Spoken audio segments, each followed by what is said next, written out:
This work is one of the earliest stoneware works in our collection, made in 1750. There was likely two makers, Adam States and John Remy, but we don't really know which aspect of the designs that each of them contributed to. Because they both were working in the Crowless factories in Lower Manhattan, it gives us a sense of like where it was made, which is an area of Lower Manhattan called Potter's Hill.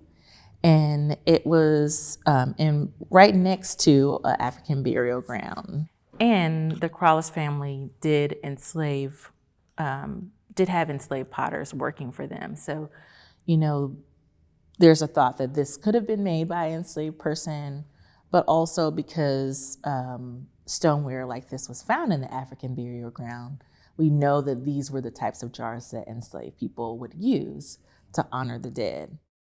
Sometimes on a grave, you would put a jar like this on top of the grave with these items inside of it.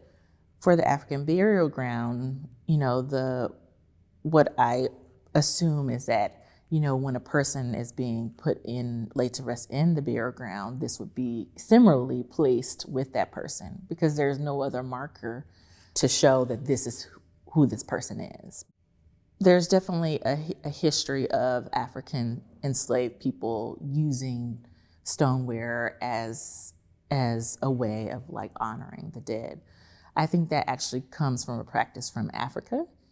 If you have a clay practice in an African context, then you might have, what's the closest thing to this object that I would use here?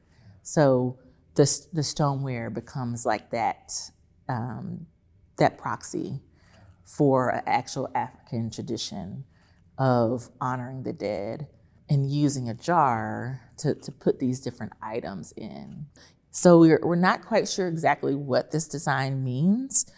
There's definitely different makers involved in the design of both the front of it and the back of it. I don't know, there's some kind of bodily something about it. Sometimes I wonder, is this an African symbol? And there could be all kinds of possibilities. I think that's what makes it such a mysterious object that is very amazing to look at.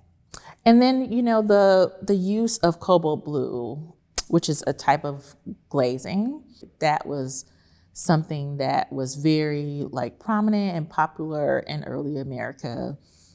And sizing, which is where you're literally making kind of engraved lines in the clay. So that was also very common. And then to overlay that with the cobalt glazing to kind of call attention, bring out those lines.